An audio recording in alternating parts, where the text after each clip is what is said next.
So if I come back to the BO2 menu here, just like the other CODs, you personalize the skin and then you've got DLC tabs. And they're good skins too. Like Cyborg's good, Dragon's good, Weaponized is good, Afterlife is good. I feel like this might have even been the first time where they bought kind of wacky skins out. I remember they even did a poll of what camos we wanted to see, which was super cool. How fucked up is this bacon one? But anyway, this system is just leagues better. Like if I wanted to buy this, for instance, it's that simple. Buy it for $265. No COD points, no extra things in the bundle that you don't really care about, like charms or a loading screen. It's literally what you want. And the craziest thing is you can use it on every weapon in the game, whereas the new CODs you can only use whatever skin they give you on whatever gun they choose, which I think is crazy. Especially as a sniper, all I do is snipe, so I'm never going to use the assault rifles or the submachine guns that they always add cool skins to. And nowadays you pay 2,400 COD points, which I think is around 20 USD, so in Australia that'll be 30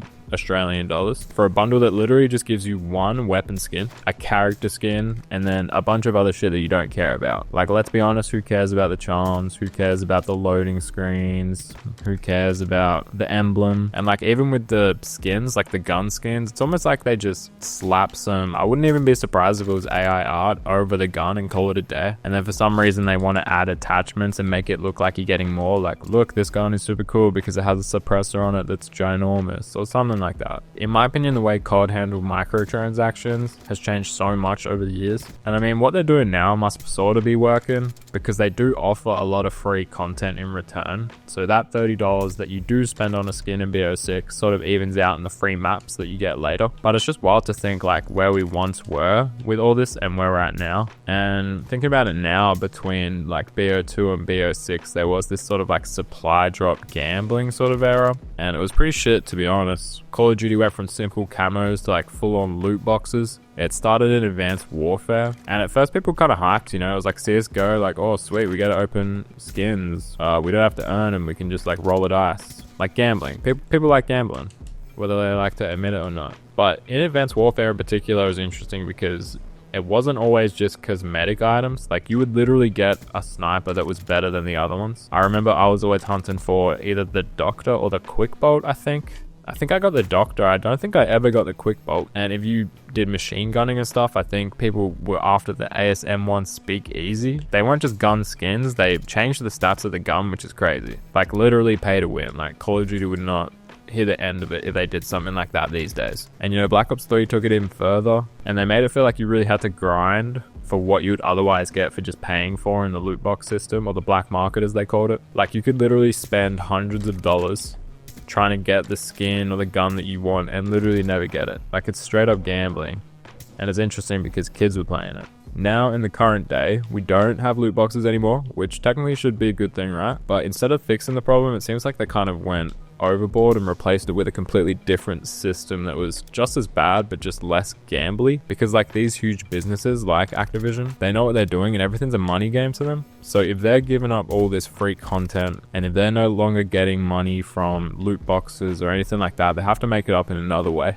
And I think that's why they're taxing skins at the rate they are right now. Like, if you go look at the BO6 store right now, it's literally $30 for a skin. I'm not sure about other games. From memory, Fortnite might be like $15 a skin, maybe something like that. But the way Call of Duty justify it is just crazy to me, where they add pointless stuff in that no one really cares about. Like, in my opinion, the new bundles are pretty much a scam. Like, they've resorted to selling weapon skins that do cool animations if you hold a button, as opposed to just weapon skins. Like, realistically, I'm not going to be holding that button at all. I'm just going to be running around with the gun with the skin. So whatever that button does, like when I hold Y and it releases a dragon from a portal from the inside of my gun, like, I'm just not going to use that. It's kind of a waste of money. Again, I will give BO6 credit where their skins are a bit more cooler, a bit more interesting, but they're just not worth the money.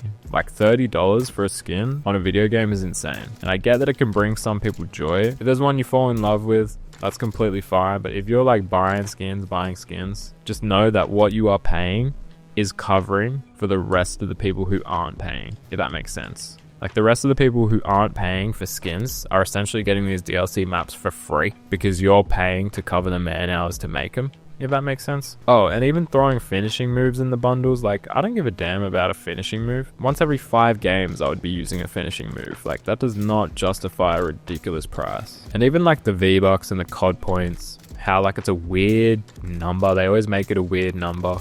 Like, how does 20 USD equal 2,400 COD points? They do this just so like you have spare COD points left over. Like, I have to buy 3,000 COD points, but I'm only going to spend 2,400. Okay, now I've got 600 left. Oh no, I'm going to have to buy another lot so I can at least afford this next one. That's 1,500. You know, the whole currency thing, in-game currency thing is a scam. Like, it's cool, it's interesting, it's funny. You know, V-Bucks are funny, but just know it's a way to sneakily scam you. Like, it's really crazy to think about how simple microtransactions were back then. You pay for the base game, and then if you want, you pay $2 for a skin here and there. Not like today's time where you buy a game, they make it really hard to unlock good skins, and they make it almost impossible, and they make you pay a ridiculous amount for just one skin that only works on one gun. Like, if you're buying a bundle on BO6 for one gun skin, that is costing you 15 times the amount that it would on BO2, just for that one gun skin. Like, yeah, you get an operator skin in there, yeah, you get a weapon charm or whatever, but I'm just talking if you're just buying it for the weapon skin, that's how much it costs, and just for the one gun. I can sense myself getting kind of heated over this. Like, look how cool this camo is, how simple it is. There's no gimmick of holding Y and a robot